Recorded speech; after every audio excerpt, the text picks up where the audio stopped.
Antes, las artes tradicionales, especialmente la escultura, eran una muestra de lo tangible. La piedra y el mármol daban un relieve cercano al temblor de la carne. Hoy, con el desarrollo de las artes digitales, lo tangible quedó en la intangible nube. ¿O acaso no está? La pregunta es pertinente cuando en la Ciudad de México, en el 2015, fuimos testigos de dos muestras espectaculares. En el Palacio de Bellas Artes, Leonardo y Miguel Ángel, y en el Centro Nacional de las Artes, una muestra imposible. En esta mezcladora no solo evocaremos estas históricas exposiciones, sino que daremos un paseo por las nubes digitales cuya propuesta alcanza la red, los Googles y los Doodles, la posibilidad de crear con páginas web pasando como arte, y en general veremos todo aquello que hace de la era digital un paradigma de la creación actual. La piedra y la nube. Tomemos aire para nombrar a las exposiciones en Bellas Artes y el CENART. En el Palacio Blanco tuvimos Leonardo da Vinci y la idea de la belleza, junto con Miguel Ángel Buonarroti, un artista entre dos mundos. Y en el Centro Nacional de las Artes, Leonardo Rafael Caravaggio, una muestra imposible, las obras de arte en la era de la reproducción digital. Sin proponérselo, estas dos exposiciones refieren, entre otras cosas, a la legendaria oposición entre el original y la copia. El Leonardo que vimos en el CENART era una copia, y en Bellas Artes, aunque reducido, un original.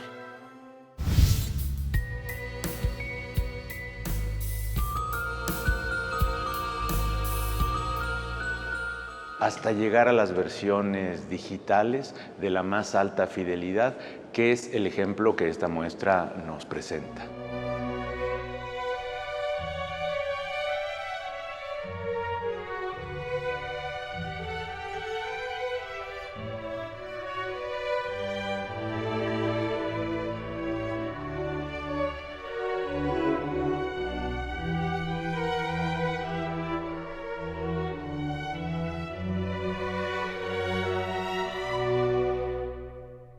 Mira, creo que los originales tienen detalles que no se pueden ver en las reproducciones digitales. Es muy importante tener el original porque solo eso te va a dar... Puedes ver hasta la profundidad del trazo en el papel, en un original.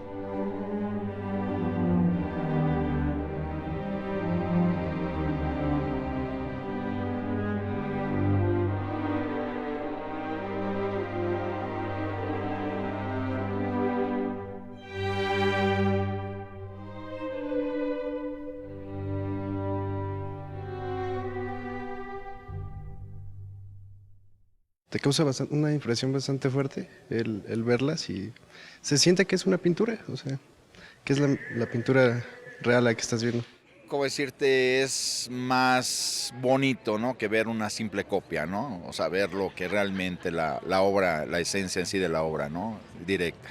No faltará el quien diga, no, es que no es lo mismo. No, incluso pues cuánta gente hay que no sé, son artistas y dicen, no, es que la fotografía digital no es lo mismo, y creo que es un buen ejemplo del buen uso que se le puede dar a la tecnología.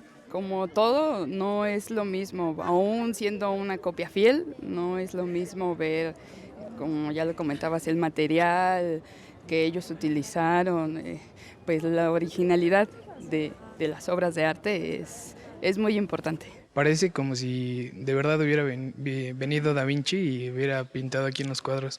Son muy reales y me parece magnífico que estén aquí en el Centro Nacional de las Artes.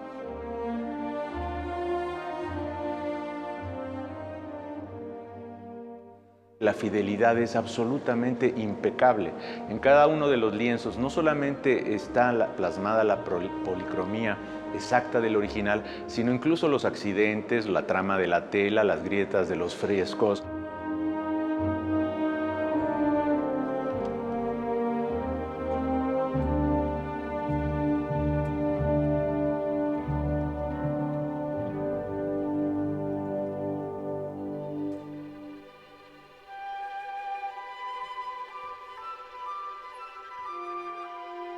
Son 15 obras en total. Una es una libreta, que es de Leonardo. Las otras obras, la mayoría son de Leonardo también, pero algunas son de artistas del círculo de Leonardo. Kenneth Clark y otros estudiosos lo consideran el dibujo más bonito en el mundo. sea, en general. Y pues, yo creo que es muy bonito, de hecho, es un dibujo en punta de metal con albayalde, o sea, realces blancos, y representa, quién sabe si un niño o una niña, porque era un ángel, entonces realmente es un sexo indefinido. Para mí es importante verlas en vivo y tener oportunidad para hacerlo. Estamos hablando, bueno, de Leonardo da Vinci, que es absolutamente uno de los genios por antonomasia de las figuras más importantes del Renacimiento italiano. Tengo entendido que es una reproducción digital y yo alabo esta forma porque creo que se ven mucho mejor que ver una tela. A mí me ha impresionado precisamente la forma de presentar las pinturas y como le digo, yo he visto pinturas en museos y esto, pero esto me impresiona porque como que tienen vida. El original pues ya lo ves con tus propios ojos, te emocionas más. Entonces tener los bocetos de la Capilla Sixtina, que son poquísimos los que nos quedan, y tenerlos aquí en México es algo muy raro que pase, porque Italia no presta muchísimo estos bocetos, porque son delicados, porque son muy valiosos.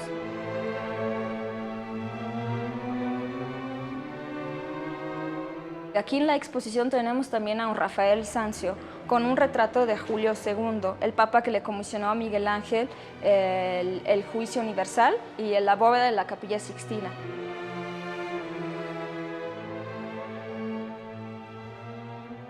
La conjunción de estos tres nombres sí es efectivamente un magneto, es una atracción enorme y eso es a lo que ha respondido el público.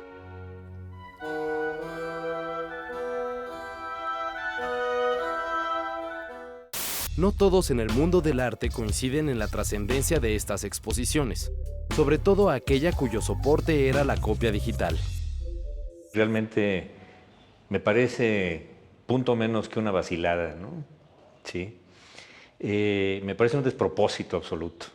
Una exposición con estos tres monstruos, pues es una exposición que sería un ejemplo, es decir, que sería una de las exposiciones más importantes del año, de la temporada o de la época, no solamente en México, en el mundo, ¿no? Pero desde luego que no es imposible. O sea, le llaman imposible por una cuestión mediática o publicitaria, ¿no? Otro grado de imposibilidad pues es simplemente una política del museo. La Gioconda salió probablemente la última vez del Louvre hace creo 40 años y por una determinación del propio museo es una obra con carácter inamovible. Y hay otro grado de imposibilidad que tiene que ver con la cuestión económica. Cada una de estas obras están valuadas en una fortuna de miles y miles o cientos de miles o incluso millones de euros. Son obras absolutamente irreemplazables, son tesoros absolutos del arte universal.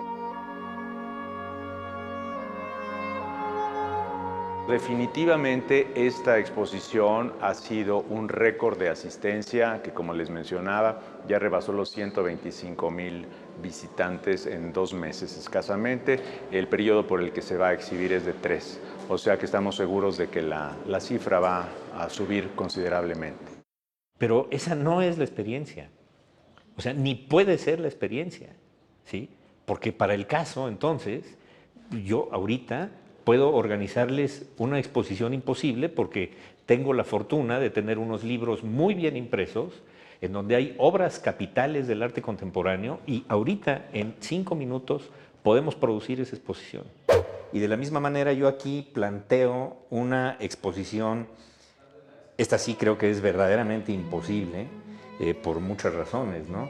En primer lugar, porque por ejemplo aquí estoy escogiendo un cuadro que definitivamente no saldría de ninguna manera del recinto en el que está colgado, que es el Museo del Prado, son las Meninas, ¿no?, de Velázquez. Esta sí es verdaderamente imposible, ¿no?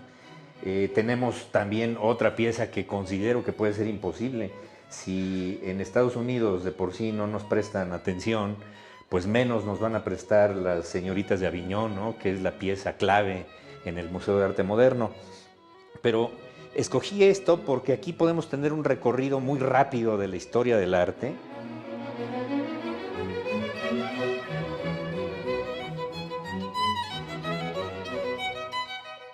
Pero lo peor del caso es que, dadas las circunstancias, pues sí me estoy dando cuenta que es una exposición imposible, dado que no existe la voluntad política, no existe la inteligencia, no existe la capacidad para desarrollarlo, o que me demuestren lo contrario, ¿no?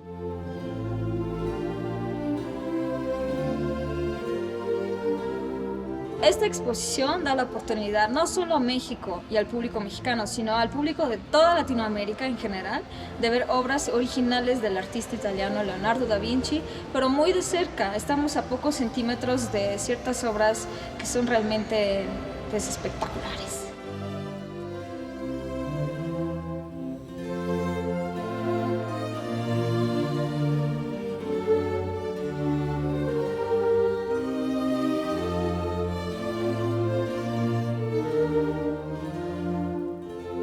No deja de haber, como lo mencionabas, una especie de mito, leyenda, aura sobre lo que es el original, pero yo también estoy seguro, sin ser demasiado crítico o severo, que muchísima gente, y probablemente la mayoría, no sabría distinguir entre un original y una copia. Y la otra, pues, como que necesitas estar ahí para asegurarte si es verdad o no. Pues la verdad sí, vine con expectativas muy bajas, ya que me enteré que eran copias digitales, pero al parecer quedé impresionado porque se parecen mucho a las reales. Lo cierto es que estas apologías artísticas del Renacimiento, viniendo de la nube o de la piedra, son exposiciones que las retroalimenta y las define el público mexicano.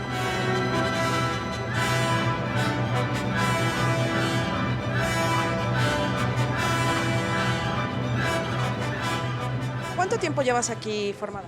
Alrededor de 2 horas y media. ¿Y por qué llegaste tan temprano? Porque es algo histórico. Hay obras que ni siquiera habían llegado a América Latina, entonces es un gran honor poder ver gentes que revolucionaron y que marcaron un hito en la mente humana.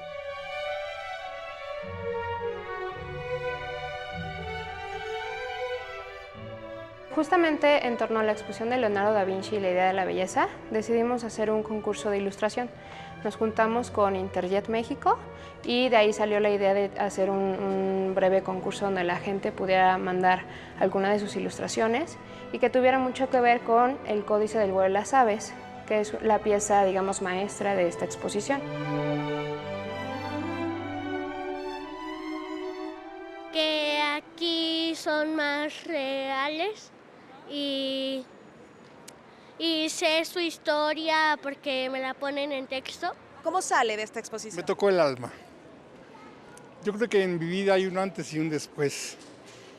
Es una de las exposiciones impresionantes que hizo que ninguno debiéramos perdernos.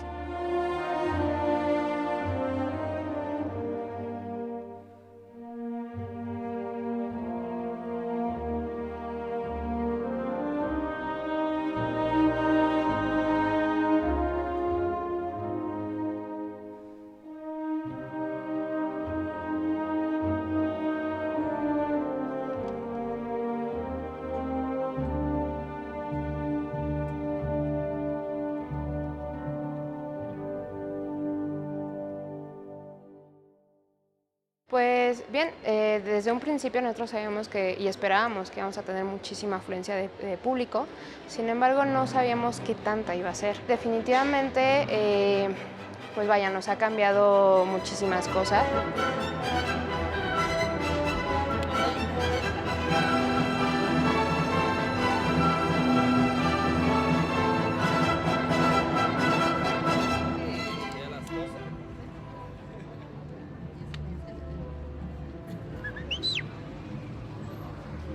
Es una obra de arte que vale la pena.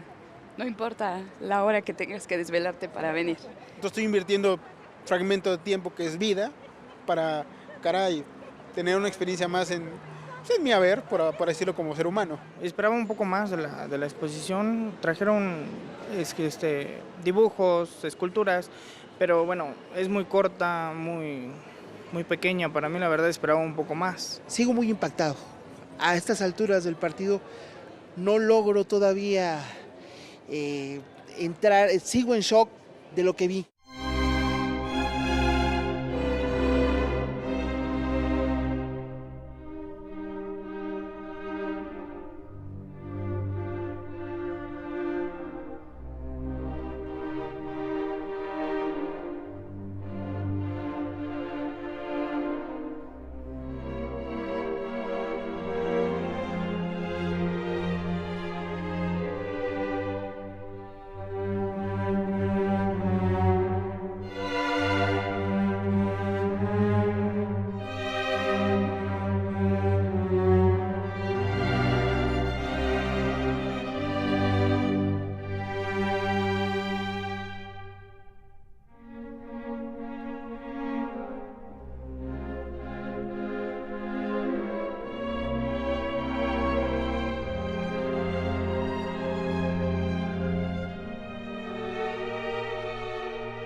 Dejando la piedra, pero sin dejar la nube, es obligado visitar el espacio multifuncional Centro de Cultura Digital.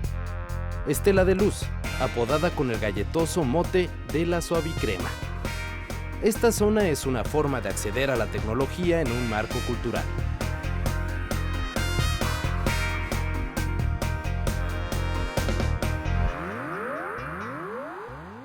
Estábamos abriendo un espacio para una comunidad que no tenía precisamente un nicho de producción, de intercambio, de reflexión, porque no se consideraban a sí mismos artistas y porque las mismas instituciones no consideraban su quehacer como un quehacer particularmente artístico.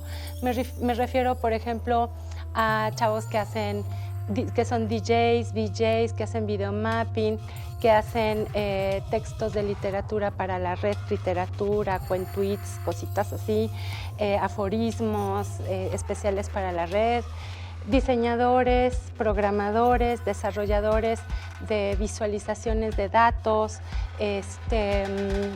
jóvenes emprendedores de industrias creativas. Así como antes nos decían, tienes que aprender inglés y computación para poder sobrevivir, ahorita si la gente no aprende, los chavitos, los niños, no aprenden a programar, van a quedar muy fuera. ¿Por qué?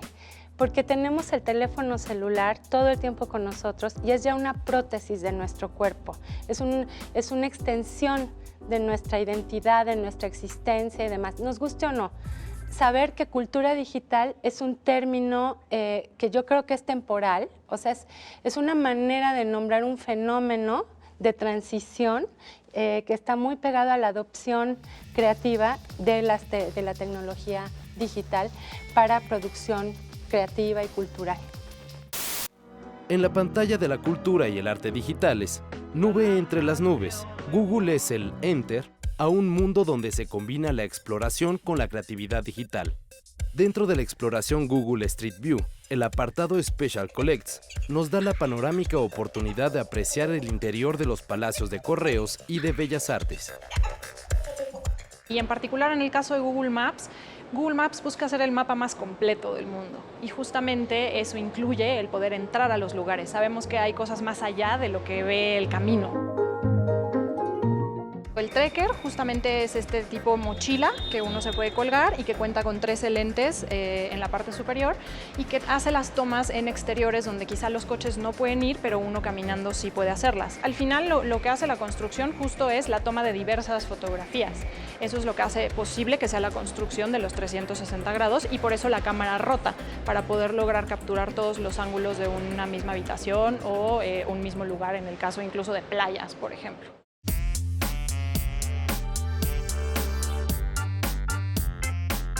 Una forma lúdica y de acercarse a los millones de usuarios de Google han sido los doodles. Gráficos y animaciones que expresan la admiración y el recuerdo de personajes y eventos que han marcado la historia de México.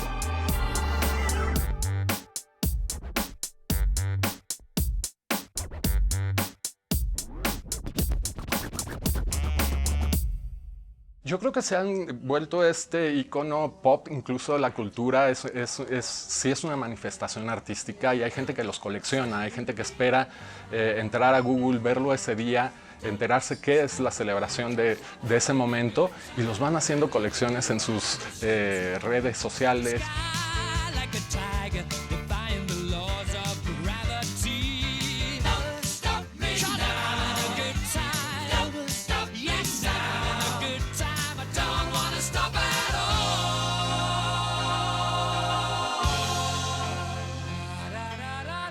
Y hoy en día es un equipo de cerca de 15 personas, ingenieros y diseñadores, que son quienes hacen todos los dibujos y los surten para el resto del mundo.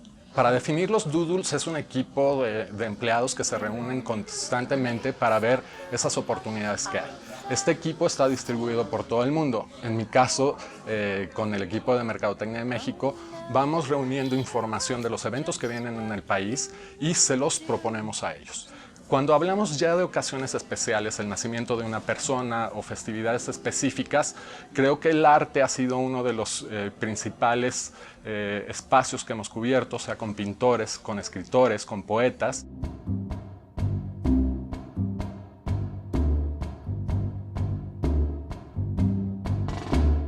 Frida y Diego, de hecho, son los primeros doodles que por solicitud de México se realizan y se exhiben en todo el planeta.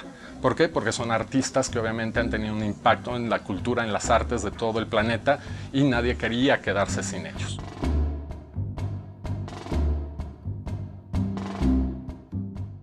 Mis doodles favoritos, yo creo que toda la serie del Día de Muertos definitivamente soy fan, sobre todo el del año pasado que fue con video completamente animado, es uno de mis favoritos.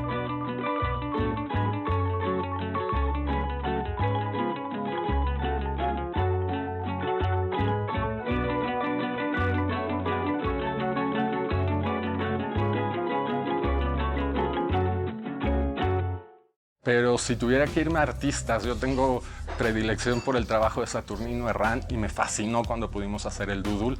Me encanta el trabajo de Carlos Mérida, también gran pintor guatemalteco que vivió en México y el doodle fue espléndido. Y te podría decir muchos más, ¿no? El trabajo de Tamayo fue formidable. La gente nos acerca información. Hay un correo que aparece en la página de Doodles que está abierta al público, donde los individuos pueden acercarnos una persona, un caso, algún deseo de que quisieran ver convertirse en doodle.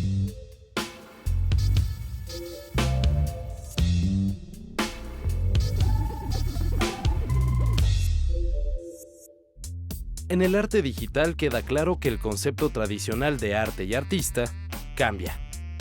El artista es aquí más una especie de postproductor. Y en el campo del mercado del arte, la comercialización de la pieza única e irrepetible dejó de existir. Muchas veces lo que hoy se vende es una nube. En realidad lo que se vende dentro de este cuerpo de obra de Rafael, porque también tiene otras series que no necesariamente son páginas de internet, se vende el dominio, se vende el URL y se agrega el nombre del coleccionista a la dirección de internet para que también la gente pueda saber en qué colección está. Es una manera de hacer un símil, digamos, si algún coleccionista en vez de comprar una de las obras de Rafael comprara una escultura y algún museo se la pidiera para exhibirla, siempre se exhibe la ficha técnica y el agradecimiento a la colección a la que ya pertenece la pieza. En términos de Rafael se agrega el nombre a la dirección web para que todas las personas que ya accesan constantemente 24 horas al día todo el año sepan también a qué colección pertenece la obra. La que tenemos aquí atrás ahorita es una única pieza. Él trabaja con páginas web, tiene más de 100 páginas que ha hecho en los últimos 13 años y escogimos este montaje con 5 pantallas para que también la gente pueda ver que las páginas por programación son aleatorias y también interactivas. En el campo del arte, cuando las piedras sueñan, parecen nubes. Sea cual sea el formato, terminan en el mismo río del significado y aún más, siguiendo al poeta León Felipe, nube blanca, vendrás a parar mañana igual que mi amor, en agua.